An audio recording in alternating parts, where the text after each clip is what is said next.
왜 밥 잘 사주는 누나 좋아하지?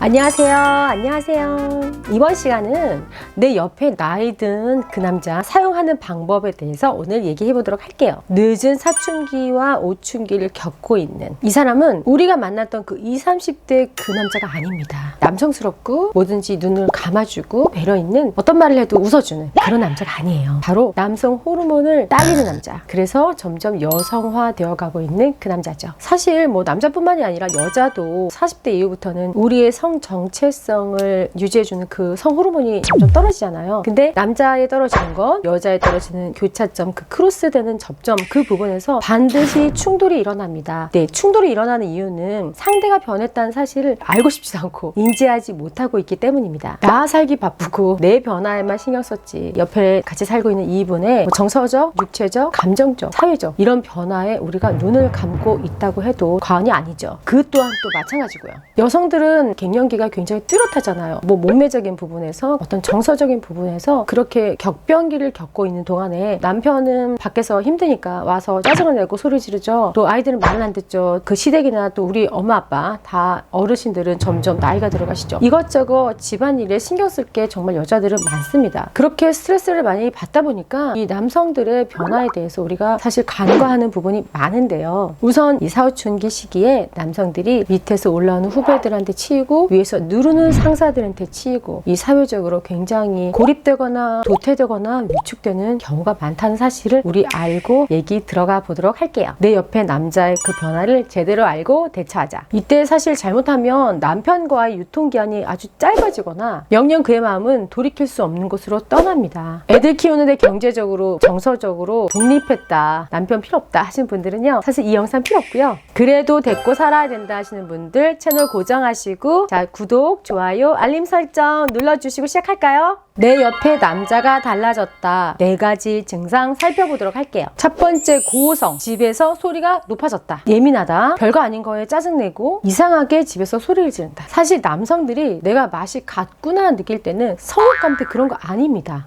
두둥. 사회적으로 위기감 느끼고 도태될 때라는 거 아시나요? 후배들이 치고 올라오거나 내 자리가 흔들릴 때입니다. 딱 요맘때 인사철이잖아요. 이때 임원을 앞두고 있다거나 승진해야 될 케이스, 아니면 승진이 아니라도 다음 내년이라도 하더라도 누가 어떻게 승진하고 밀려가고 넘어지고 올라가고 하는 그 관계 속에서 엄청난 스트레스를 받아요. 이런 게 같이 밀려들 때 이 사춘기가 5춘기, 6춘기로 가는 거예요. 20년 가는 거죠. 문제는 이런 남편들이 집에 와서 얘기를 안 해요. 여보, 내가 진짜 잘 못 나가. 후배한테 밀렸어. 회사에서 설 자리가 없네. 남편들이 그런 말을 안 하고 쪽팔리니까 정작 집에 와서는 밖에서 스트레스 다 갖고 들어와서 큰 소리를 치는 거죠. 내가 가장으로서 인정욕구가 남아있어서 이 안에서라도 가족, 아내들한테, 아이들한테 내 인정을 받고 싶은 겁니다. 이렇게 이상하게 큰 소리를 낼 때 우리 가족들은 사실 눈치를 채셔야 돼요. 같이 싸우면 누군가 튕겨나가는데 보통 남자가 튕겨나가죠. 술 먹으러 가거나 내 말 잘 들어주는 여자한테 가거나 처음 본 여자한테 가거나 동굴 속에 들어가서 안 나오거나. 이 동굴로 들어갔을 때도 사실 기다려줘야 되는데 동굴 들어갔을 때 꼬챙이 긴 거 만들어서 막 쑤시고 그 앞에 못 나오게 불 피고 그러면은 안 돌아옵니다. 거기서 죽을 수가 있어요. 지식사에서. 두 번째, 갑자기 안 하던 취미생활을 한다. 대표적으로 뭐 등산 같은 거죠. 그리고 뭐 캠핑, 골프가 될 수 있죠. 전에는 남편이 골프 치러 간다고 하면 또 나가? 집 안 보고 애들 안 보고 나만 애들 보란 말이야? 나도 쉬어야 돼. 나도 주말에 쉬어야 되는데. 이렇게 생각을 했거든요.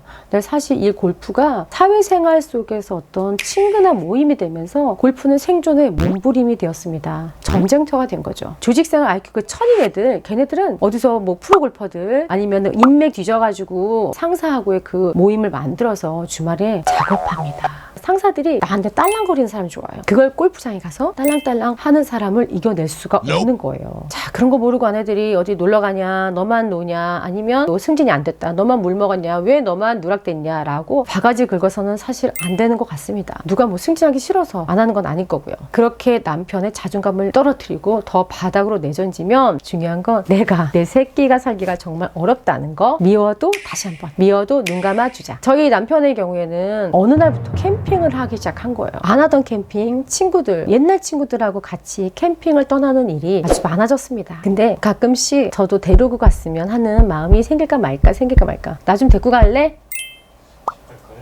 저는 좋아합니다. 오늘은 제가 짐승적으로 입었잖아요. 어디 정글에서 나온 것 같은. 그래서 저는 산에 굉장히 익숙한 생활을 할 수 있어요. 차박, 그런 캠핑 정말 좋아요. 데리고 가주세요. 근데 가서 음식만 안 시키면 좋겠어요. 설거지 세상에 제일 힘드네. 딴 거 캠핑하면 할 게 뭐 있어요?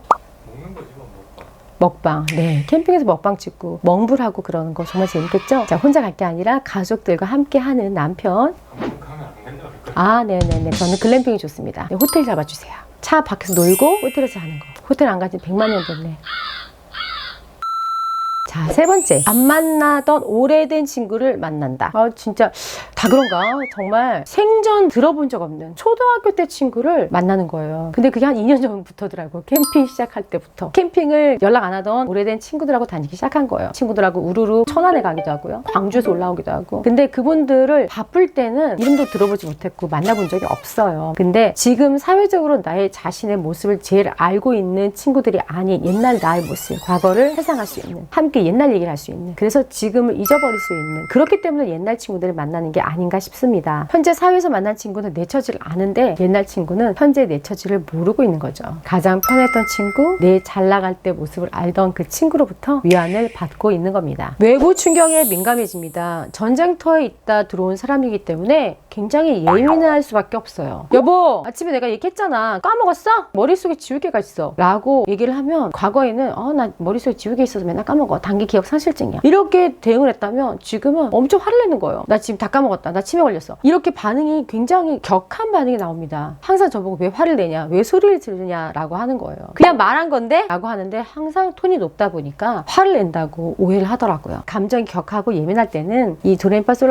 도레미파솔라시도에서 말했던 그 톤에서 노래 미파 여보 와서 밥 먹어, 여보 와서 밥 먹어, 이게 아니라 여보 와서 밥 먹어, 약간 톤을 낮춤으로써 이 귀에 울리는 걸 좀 낮출 필요가 있다고 생각합니다. 그러니까 그 기분의 톤에 맞춰서 우리가 약간 대응을 해줘야 되지 않을까 생각이 들어요. 왜냐하면 20, 30대 때 우리가 높은 톤은 통통 튄다, 발랄하다라고 귀엽게 생각했잖아요. 지금은 그 소리가 너무 짜증나는 거죠. 데시벨이 높을수록 이 귀에 거슬리는 그런 시기인 것 같습니다. 기분의 눈높이에 맞춰서 서로 톤을 조절해주는 센스. 또 유리멘탈이 되는 게 정말 남자가 울기 시작한다는 게 정말 와닿는 것 같습니다. 1년에 가봐야 한 번도 운 적이 없던 사람이 뉴스를 보고 울더라고요. 근데 저는 언제나 울던 사람이거든요. 안 울고 있는 거예요. 옆에서 울고 있는데 저는 안 울고 있더라고요. 호르몬의 변화구나. 새삼 다시 깨달았고요. 아주 작은 것에 예민해지는 유리멘탈로 변하는 거, 그게 바로 신호입니다.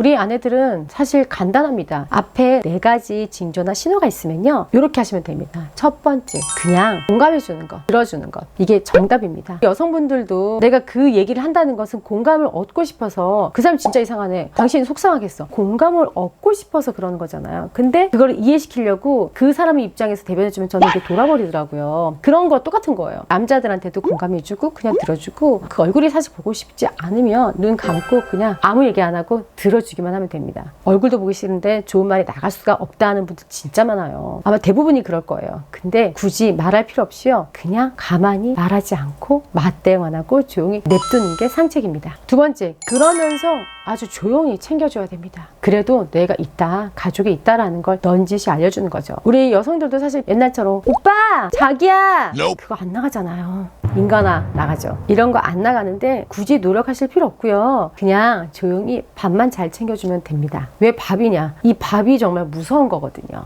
뭐 오죽하면 그런 드라마도 있었잖아요. 밥 잘 사준 누나. 밥만 열심히 사줘도 사실 로맨스가 싹트거든요. 그만큼 밥 잘 사주는 누나는 나를 잘 챙겨준다는 거겠죠. 요리를 잘하고 못하고가 중요한 게 아니에요. 꼭 요리를 할 필요도 없고요. 전문 반찬 가게 되게 많잖아요. 거기서 사던가, 아니면 뭐 반조리 식품들도 되게 많잖아요. 밀키트. 그런 거 가져다가 그냥 챙겨주는 것을 보여주는 거. 그런 거에 남자들 단순하게 감동 먹습니다. 진짜 이거는 물어볼게요. 밥이 왜 중요합니까? 남성들의 마음을 알려주세요. 여자들한테 밥 챙겨 먹는 게 왜 중요해요? 왜 밥 잘 사주는 누나 좋아하지? 뭐 딴 거 안 쓸 게 없잖아. 밥 말고. 내가 한 대 맞겠다. 응? 밥 말고 해줄 게 있어? 밥 말고 여자가 해줄 게 없다고? 뭐 옷을 챙겨줄 거야, 뭐 어떡할 거야. 아, 옷 챙겨준 여자도 있지. 옷 챙겨주면 좋긴 한데 챙겨주는 거 부담스럽고. 옷 챙겨주는 게 부담스럽답니다. 그냥 지가 알아서 이렇게 놔두고요. 밥을 챙겨주는 거에 왜 사람들이, 남자들이 이렇게 마음이 녹을 수 있죠? 옛날에도 그 식후라는 거 있잖아, 식후. 식후? 식구들. 식구. 밥을 같이 먹는 사람. 식구는 밥을 같이 먹는 사람들. 밥을 같이 먹으면서 그 애정과 보살핌, 따뜻함이 싹 트는 것 같아요. 진짜예요? 근데 쥐가 좀 챙겨주지. 하잖아. 아, 나도 못해. 이 요리를 내가 말했잖아. 요리를 잘하고 못하고가 중요한 게 아니라고. 그냥 사다가 반찬 사왔어요. 아니 내가 맨날 깻잎 얹어주고 깔치 발려주고 응. 뼈 발라주고 다 하잖아. 이제 안 하잖아. 한번 해준 적 있어? 응? 이제 안 하잖아. 응. 저는 저 먹느라 바빠서 이렇게 밥 보면 정신 나가더라고요. 먹는 걸 너무 좋아하는데 먹다 보니까 저는 아이한테도 깻잎 하거나 아니면 갈치를 발라준 적이 없어요. 그래서 저는 갈치 바르는 거 같은 거 싫어하기 때문에 아예 갈치 반찬을 안 합니다. 가시 발라주는 거 그런 거 안 해요.